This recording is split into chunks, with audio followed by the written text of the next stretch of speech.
Well, Bill, hello. Hi, I hope you're doing well. I'm doing okay.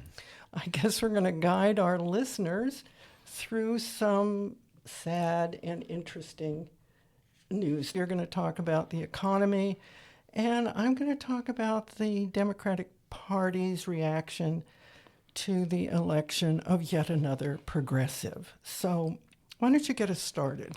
Sure.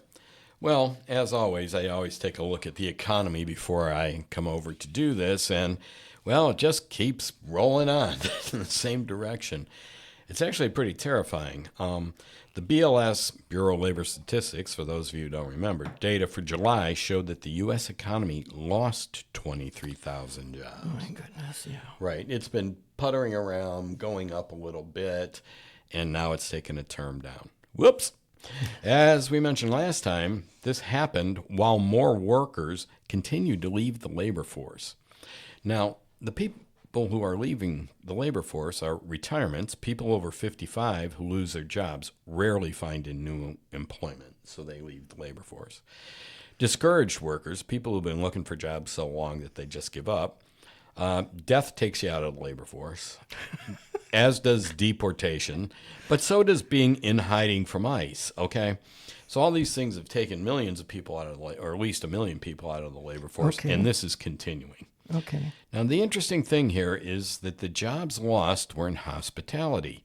Tourism and vacations are down. That's kind of probably the result of the World Cup ending, okay, because there's a huge influx of vacationers. Yes. Education lost jobs, nothing new there. And the financial sector went down. And the question is, was this AI or was this just a downturn? This was as the stock market was going up to a record high. So we are seeing working families' positions worsen as the rich get richer. That's President Dementia's idea of heaven. Healthcare jobs still went up, but that is just demography. With an aging population, you are likely to get increased use of healthcare because 60% of the money you're going to spend on healthcare, you spend in the last 6 months of your life, and you die anyway. Okay, thanks for that review. I really appreciate it. People leaving the labor market and healthcare goes up. Sick people end up out of the labor market, okay? Another area of concern is that 845,000 women with children under 5 have left the labor force, while 400,000 men of all kinds have. In the last 5 years, wages have gone up 3.2%, but that has been totally wiped out by inflation. That means that real income, the money that people have to spend, has gone down, or what their incomes will buy has gone down. With high child care costs, working is just not worth it for many women. And you know what that signals? It signals hardship for the children, tremendous hardship. Yeah. While inflation fell last month, it is expected to have risen slightly in July when the CPI, that's the Consumer Price Index, and the PPI, the Producer Price Index, are released later this week on Wednesday and Thursday, respectively. This makes it less likely that the Fed will raise the federal funds rate at its next meeting. With employment going down, inflation going down last month and only going up slightly this month, it's not likely that the Fed will want the economy to go down even more because of higher interest rates. Okay, so especially heading into the midterms, you're not going to see an increase in the interest rate before the election with Okay, this. but we're not going to see it go down either. Oh, no, no. Okay. They're still bankers. Okay. As we record today on the 10th of August, the stock market is down a bit. Returns to private equity, which we have talked about, are down sharply, and this is a very destabilizing sector. Okay, this is private money taking over firms and investing in firms to milk them in a 5-year time horizon of as much of their equity and profits as they possibly can. This is a small sector of the financial community. What's more important is who is putting money into that private equity sector, and banks are loaning money to private equity because of their historical high returns as part of their portfolio. So the fact that the private equity market is unstable The real concern is it destabilizing banks by putting highly risky investments that seem to be going south into bank portfolios. Okay, so let me review that. So the one I'm thinking of most immediately is Joann Fabrics. Okay, Joann Fabrics was a profit-making enterprise, and it was taken over and put out of business. Yeah. So that's how private equity works. Sometimes, yeah. The idea is Yeah. not to put it out of business, but often the result is they go out of business because when private equity exits, the firm is so debt-ridden and unable to maintain a profit level to go along to service that debt that they go out of business. Okay, and so if banks are helping that, it sounds like a kind of destructive process. It's a very destructive process, if they're but it's also profitable, well, which makes it good. welcome to capitalism. But so if the banks are not getting the kind of return, that's what you're saying. Yeah. It's destabilizing. Yes, because banks generally underwrite loans that they think are going to get a reasonable rate of return. They don't go for the highest risk possible. These are very high risk, relatively speaking, and they hedge. All right, you try and offset the risk from one investment with safer investments over here that are going to generate enough revenue so that it all works out. I see. Okay, there's no hedge for this. So what they're doing is often buying credit default swaps and other sorts of instruments that were so helpful in the 2007-2008 credit crisis that led to the great financial crisis. Yeah, I was going to say, I So- think I've heard all this before. And Yeah, it wasn't it's- good. it's It was really not very a- bad. What Yeah. it was the very high returns of private equity attracted the interest of banks, and now when they're not doing well, it's the banks who will take the hit. And observers have quietly begun to comment on something. For all the money being raised to build capacity in AI sector, very little is actually being built. Yeah. Not none, but not much. So none of these are good portents for the economy going forward. Hopefully they're good portents for the results of the election. There was another thing that I wanted to talk about this week that I think needs to be talked about a lot more, and some other opinion makers have. And that is what happens when lying becomes the norm, especially on the scale that it's happening right now. Okay, fair enough. Trump lied about vandals damaging the reflecting pool. He's even conceded that some of the problem was contractor error, then lied about previous administration's neglect causing the problem, apparently to defend the crooked contractor he gave the no-bid contract to. When Jeanine Pirro, the U.S. attorney suck up prosecuting David Hearn, admitted there was no evidence of vandalism, but that the Department of Interior's records showed the fault was the contractors, and that information had not been provided to her when she sought the indictment. She basically blamed the Secretary of Interior for lying to her. Trump went after her, then stepped back, and is now demanding she reinstate the charges. So here's what happened then. She went to the grand jury without the evidence. Well, she went with the evidence she had been given. Okay. And then as she got the indictment, and then it turned out Mr. Hearn's attorneys did do research and uncovered documents about what actually happened here. And they presented that, and that forced her to withdraw the charges. Now, there's nothing unusual about lying in the Trump administration, but notice now we have two members of the Trump administration who've turned on one another. And his response to it is what any well-developed psychopaths would be. He's going after her to reinstate these charges. Now, along with this, at the same time, it turns out that we have run down our supply of precision weapons in bombing Iran while accomplishing absolutely none of Trump's or anyone else's goals. Though apparently Russia and China and others are not too broken up about this. Oh, no, I've heard that. Yeah. Yeah. They're clapping their hands. Despite the constant lying that we have defeated Iran, Hegeseth, when he is not checking out our soldiers' testosterone levels, has lied, claiming our stockpiles were fine, and is now blaming an underling, some assistant secretary of testosterone, for lying to him. Then there were all the officials and nominees who refused to answer questions of who won the 2020 election, which Trump supporters, sycophants, and village idiots claim he won, and that the election was stolen by Democrats. As if the Democrats were that competent at anything. Yeah, that's true. That's where the whole myth falls apart. If that were true, we'd have universal health care, free tuition. Come on, man. They couldn't handle that and do that if their lives depended upon it. Trump even lied about winning in two categories in a recent golf championship sponsored by a venue he owns, which is par for the course since he cheats egregiously at golf and everybody knows it. Okay, I get the par for the course. You worked it in beautifully. Yeah, thank you. Yes, okay.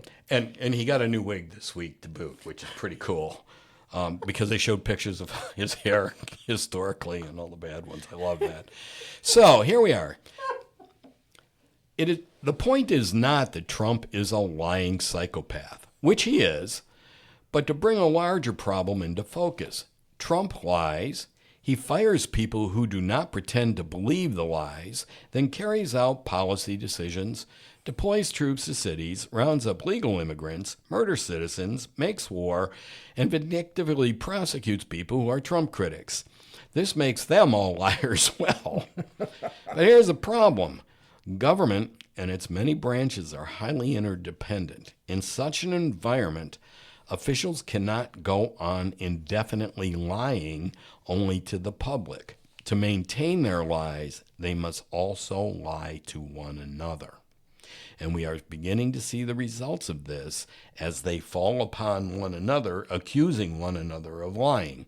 And by the way, all those accusations are true because they are all lying. And this just makes it impossible for government to function. And we are already to the point where federal judges no longer trust federal prosecutors to be acting in good faith. And our legal system fundamentally depends on that. It doesn't matter if the prosecutors are correct or incorrect in a particular case. It matters that they bring the case in good faith, that they believe they have the evidence to make the case, that it is not a vindictive prosecution. No. And that's gone. The judges just don't believe federal prosecutors. So what we have left is a snake pit or an entire assemblage of Pinocchios. The trouble is they've gotten away with this for 18 months. Yeah. That seems to be about the limit.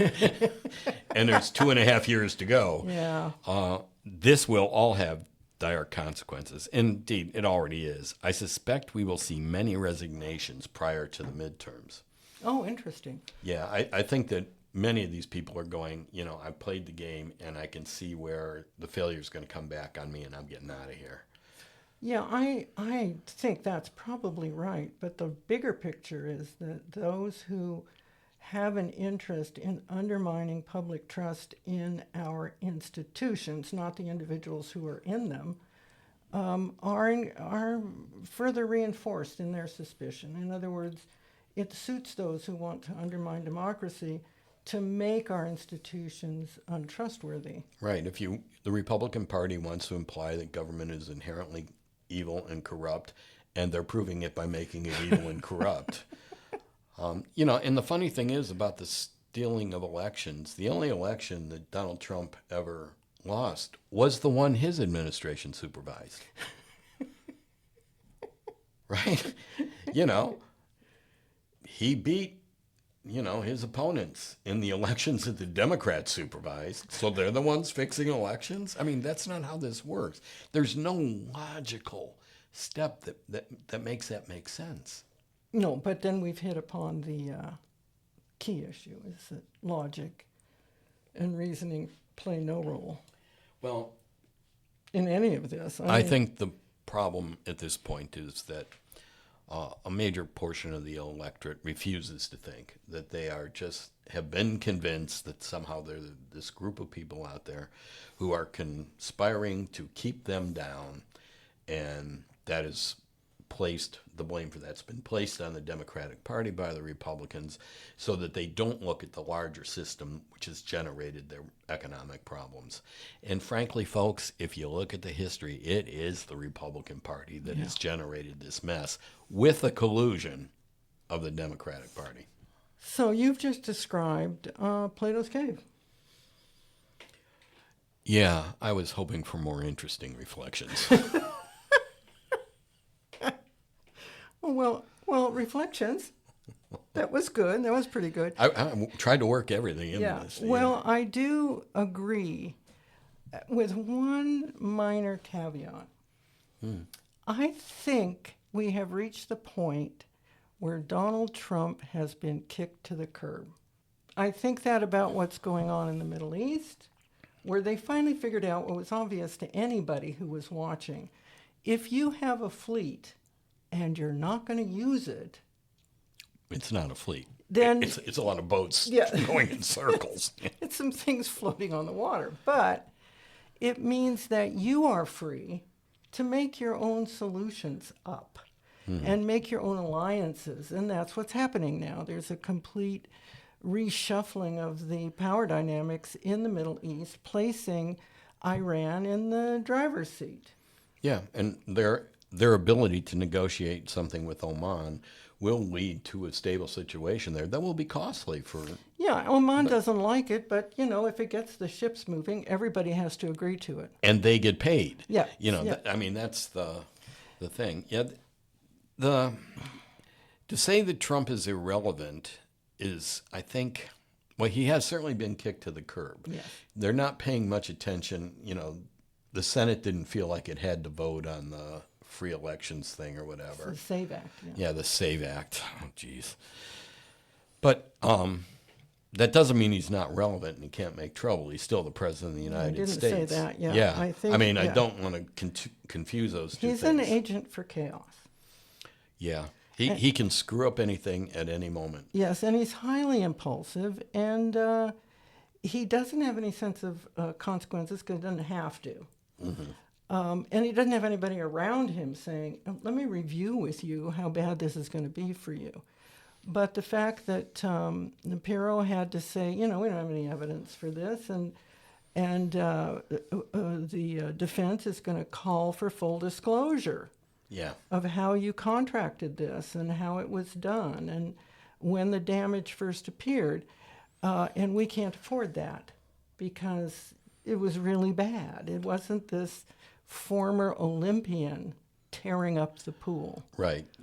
In the vandalism covers up the corruption, and to prosecute the vandal means the corruption is going to become apparent. Well, and the same thing started to happen with the ridiculous lawsuit that Trump is pursuing against the BBC Panorama program. Yeah, I love that. Where, he claimed that this had caused tremendous financial problems for him. And so the BBC said, oh, well, then give us all your tax records, all the records of all the various trusts that you control, and revocable trusts, and everything else you got.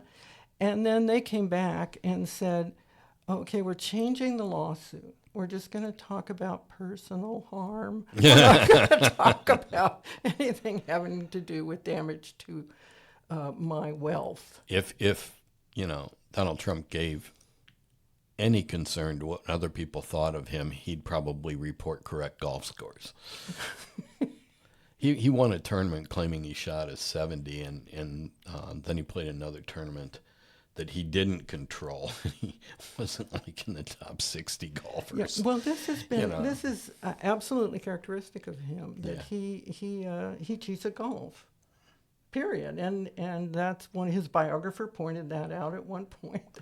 But the funny thing is and all of the people around him keep supporting the fact that his scores are accurate. Yes. And of course, the other thing that's on our plate right now, Netanyahu has just said, I don't like this whole agreement with Gaza, so no. Mm-hmm. In other words, that's what I mean by being kicked to the curb. Right. There's a sense of people saying, you're irrelevant but dangerous. Yeah. And so we're going to reorder the world. Yep. And that's what we're going to have to deal with, quite frankly. Hooray. I knew you'd be happy. Yeah. Was that reflective enough for you? Yeah, that Okay, was thanks. great. All right, thanks. So, Linda, with all that incredible chaos in our lives, why don't you tell us a fairy tale and then take us back into reality? Okay, all right. I'm a fan of the series of films you're going to talk about. Well, yeah, I like everyone else loved Jurassic Park the movie. I also loved the Jurassic Park the novel, and I enjoyed. I don't know if you read it. The sequel to Jurassic Park by Michael Crichton was called The Lost World. It came out in '95. Did you read that? No, I was only 3 years old then. I'm going to have to hurt you. Anyway, in it. Yes, I read it. Okay, in it we learn that velociraptors eat their own. And I think it's a sadly iconic meme for how the Democrats have a habit of cannibalizing one another. Now, that potential is bubbling just below the surface as progressive candidates endorsed by Bernie Sanders get a foothold against the establishment or centrist or what some call the corporatist Democrats. I don't know what term you prefer. The press, in my estimation, seemed to hold their collective breath following Abdul El Sayed's narrow victory over Representative Haley Stevens in the Senate primary. The question they were holding their breath over was, would this victory divide the Democratic Party, or would the party close ranks? Always a good question to ask about the Democrats. Yep. Well, the centrist establishment corporatist Democrats showed they had some brains because they quickly gave their support to El Sayed. They closed ranks. The two senators from our great state, New York, Senate Democrat leader Chuck Schumer and DSCC chair Kristen Gillibrand, issued a joint statement of support. Haley Stevens messaged Democratic mailing lists as well as making a public announcement with a very graceful statement assuring El Sayed of her support. This was really important because the primary campaign was very bitter and hard fought. El Sayed also reported having a warm and supportive phone conversation with Barack Obama, and he hopes that Obama will join him in the campaign. However, Obama hasn't said anything about endorsing him.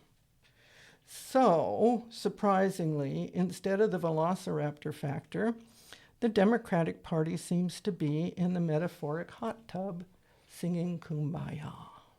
Thank goodness. This call for party unity is important because Stevens was backed not only by Governor Gretchen Whitmer and retiring Senator Gary Peters, but also by Schumer. Whitmer has also endorsed El Sayed. But before we bask in the glow of a united party, we have to consider where the resistance to El Sayed comes from within the party. Michael Tomasky, writing for the August 7th online edition of the New Republic, published his commentary under the headline, "Yes, El Sayed may lose, but Democrats shouldn't try to make it happen," which I think is perfect. For the past 40 years, the conventional wisdom among Democrats, writes Tomasky correctly, has been that the way to win swing districts or states is by adopting a centrist position, which means they've been moving further and further to the right because that's the center Yeah.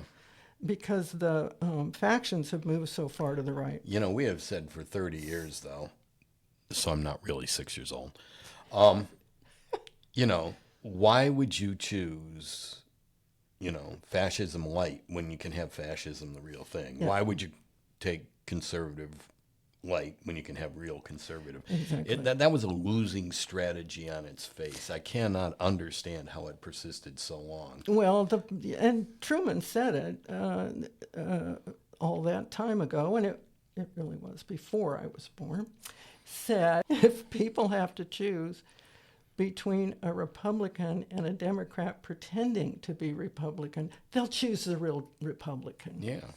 But as Tomasky says, so much has changed. This conventional wisdom puts Democrats well behind the curve. And of course, the obvious reason is Trump. The other is the failure to distribute the wealth. What rank and file Democrats want, opines Tomasky, is this. We want you to do something about these billionaires getting obscenely richer and amassing all the power. We want reinvestment in us. We're sick of getting nickel and dime by corporations with all their hidden fees and price gouging. We're kind of freaked out that AI is going to further destroy our lives and towns. We hate these data centers the size of the Pentagon. We want people, God damn it, who will fight for us. Sorry for the swear word, but that's what the man said. Was that a swear word? Damn it, is it for some people? I mean, we are talking about Michigan here, you know. Okay. Well, you can help me with that since it's your home state. Anyway, Tomasky argues that the reason El Said won is that he speaks the language of economic populism. He goes on to say, and here I'm quoting, "We've sat here for decades watching the share of wealth owned by the top 1% mushroom from 22% in 1990 to 32% now. We've seen CEO pay over roughly the same time go from 50 times the salary of the average worker to 300. We've seen employers try to, mostly successfully, get away with calling people contractors who are obviously employees. We've sat here powerless as free trade deals and mega mergers have destroyed jobs, killed communities, and concentrated economic and political power to levels way beyond the Gilded Age. If you're a Democrat or a liberal or a leftist, you're against these things. So why would you be against a candidate who is himself against these things? In any case, opposing all this at this point in history is like opposing the tides." Yeah. So he's, calling the Democrats who do oppose it, Canute standing on the shore ordering the tide not to come in. Yeah. And, it didn't work out for him either. Keep in mind, the average person in the United States doesn't read a book a year. In fact, way more than that percentage. Well, I do understand that. And then sometime we have to deal with that. Yeah. The good news is I'm pretty convinced that our loyal listener reads. I bet our loyal listener does. And thank you for reading. We should thank people who read the way we thank people in the armed services for their service. Just thank you Thank you for reading. Thank you for reading. Now, I don't think we can overlook the $60 million that poured into the primary when we're looking at where the opposition is coming from. It came, of course, mostly from PACs and mostly from pro-Israel sources. The Associated Press reported before the election that AIPAC and affiliated groups had already spent close to $30 million supporting Stevens, the organization's largest ever investment in a single race at that point. AIPAC's Super PAC is the UDP, or United Democratic Project, and was the largest single contributor. Meanwhile, these PACs contribute not directly to the candidate, but to the positions that are supported by the candidates. Which is very telling. You betcha. Yeah. It's a secret that's out in the open. Yeah. Other campaign funds to Stevens' campaign are harder to trace. I found this scary. But Stevens received substantial contributions from Pharma, Chevron, from a subsidiary of Philip Morris, and from United Health. Well, there's two companies that ought to be in bed together. You betcha. United Health and Philip Morris. El Said spent $9.49 million, almost all from individual donors. So in this day and age, that's chump change compared to $60 million. Yeah. Now, El Sayed has been highly critical of Netanyahu, has called the Israeli policy toward Gaza genocide, and advocates ending all military aid to Israel. So, will this ultimately rupture the call for unity, since AIPAC is so active here and since El Sayed is so clear? Now, the organization called the Third Way, which is a centrist organization, pledged after El Sayed's victory to spend $15 million over the next 2 years to wage and here I'm quoting them, a war on democratic socialism. In other words, assemble the Velociraptors. And P.S., El Sayed does not identify himself as a socialist. He identifies himself as a Democrat.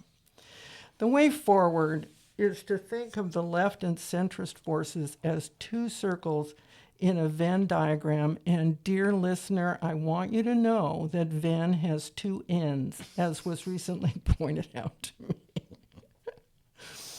Anyway, to think of two circles in a Venn diagram and focus on where the different interests overlap, because they do on most domestic policy matters.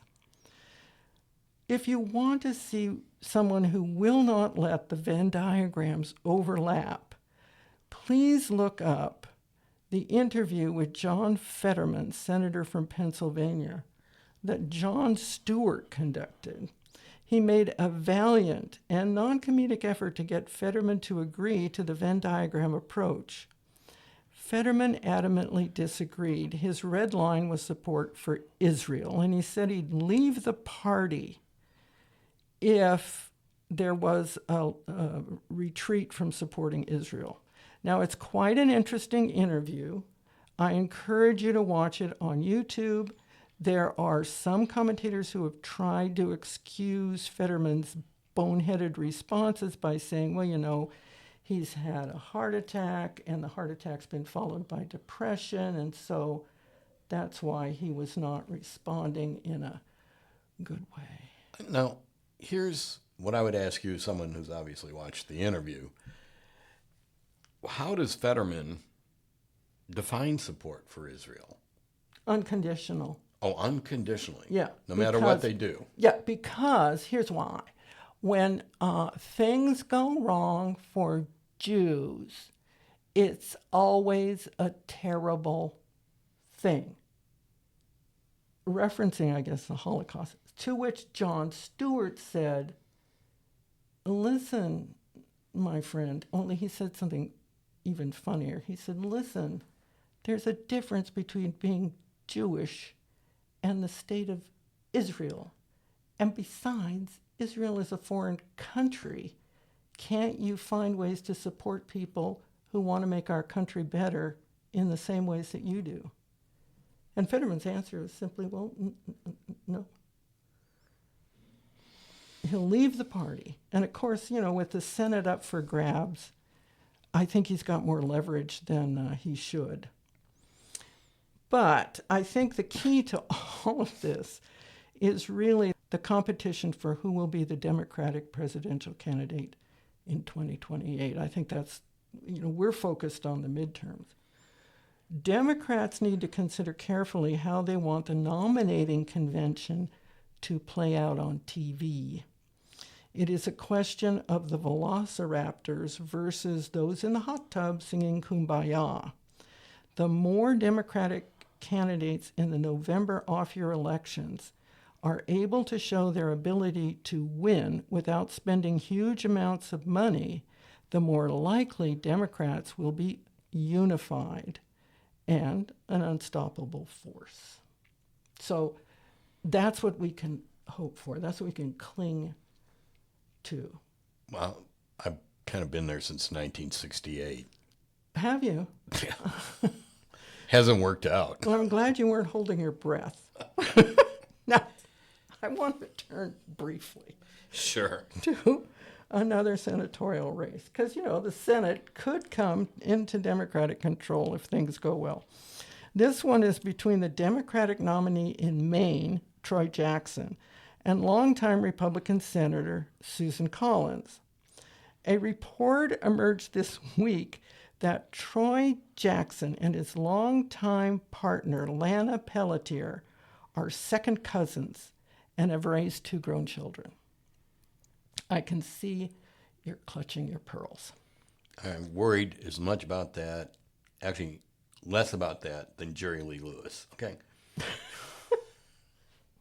Oh, Jerry Lee Lewis. Well, his second cousin when he married her was 15. That seemed a little much. I see. Okay, I can see where that would be a problem. Yeah. Okay, so this report first appeared in the Maine Wire, which is a digital news and commentary platform with a right-wing or right-leaning editorial position. The editor, Steve Robinson, reported the story as a result of his own genealogical investigation. And it seems to be valid, and you don't have to look very far. You just go to the court records. Yep. It has been circulated in Breitbart, and the right will try to serve this report up like chum to sharks. Okay, as somebody who's now living in a rural area of New York State, I have long told my friends from rural areas the worst thing they can do is genealogical research. Right? If you've been living in the same farming town for 100 years, everyone in the city is married to their second cousin. They just don't know it. Well, in fact, when I first came out here, shortly after the passage of the Homestead Act, I was shocked by the phone director. I had to look up somebody who lived in Fork Oaks Corners. And it was a pretty small phone directory back in the day when those were the only ways you could look up numbers. And it only had an O section. Yeah, that's it. It just had, maybe 3 last names. Anyway, so I don't get why this is a story. Yeah. I think there might be an ick factor. I could say that. But Maine does not prohibit marriage between second cousins, nor does any other state. It means that a couple share great-grandparents. Now, I looked up the Maine consanguinity law, mostly so I could use the word consanguinity.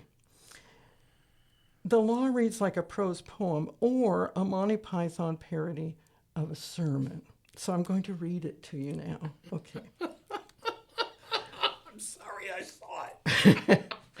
A man may not marry his mother, grandmother, daughter, granddaughter, sister, brother's daughter, sister's daughter, father's sister, mother's sister, the daughter of his father's brother or sister, or the daughter of his mother's brother or sister.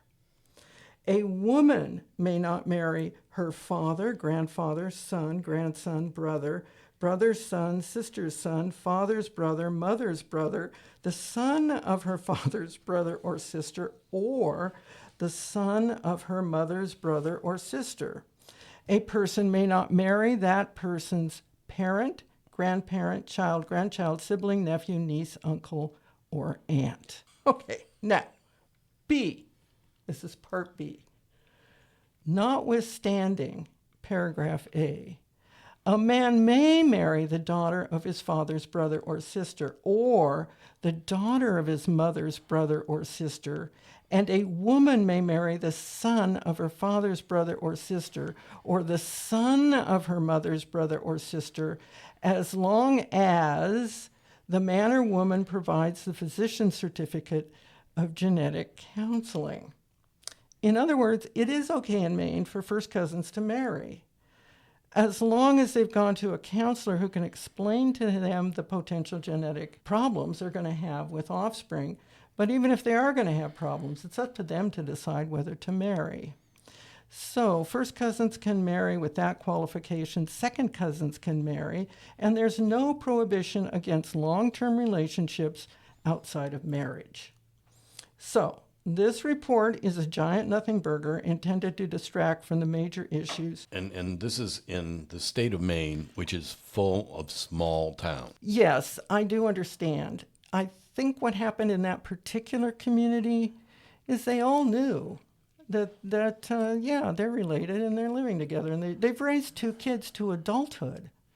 They've been together that long. Yeah. So this is fascinating Well, to me. all he needs to do is go out on the campaign trail with his family. Well, yeah, Big. and yes. And the other thing is, he's running against a president who's been found guilty of sexual assault and infidelity. Let's be careful. He's running against Susan Collins. Oh, I see what you're saying. Yes. But he's running against a party Yeah. that accepts that. And well, there's been some scandal around Susan Collins about some affair she's had. And also that her husband has some dubious financial connections. Okay. Anybody who's in the Senate, their spouses dubious financial connections because that's how they can make money. That's one thing. The other thing is Susan Collins' record is so putrid, you really do not have to make much of an argument. Well, this is what I was trying to say. It's a distraction from, well, what are the real issues here? And it looks like it's going to be a pretty tight race, even though he came in after Pelter withdrew for other issues. And it still looks like a tight race. So let's keep fingers Well, crossed. I mean, Susan Collins has done enough to shoot herself in the foot. It's amazing she keeps getting reelected. Well, that's what I think, too. But I can't understand why any woman in the state of Maine would vote for Susan Collins. I don't know either. And I haven't understood it for the past 2 political cycles, but then I don't live in Maine. I've been there and loved it. One of the things I would like to close with is to say that my heart goes out to those parts of the country which are on fire. And especially to my home state of Oregon, not to detract from what's happening in Washington, California, and Utah, but the largest fires are now in Oregon, and they are horrendous. And people who don't know what an old-growth forest is, people who don't know the ecosystem that is supported by those forests, have no idea how great this catastrophe is. It's horrifying. And none of them in Oregon were set by human beings.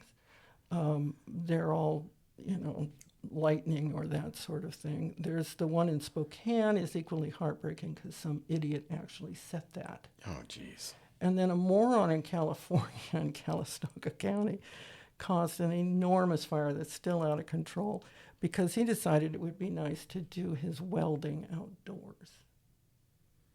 So Proving once again, you can't fix stupid. no, you can't, or malicious behavior. But the point is, this is terrible. It just makes me weep. So we'll see you next week. Absolutely. Okay. Bye-bye. Bye-bye.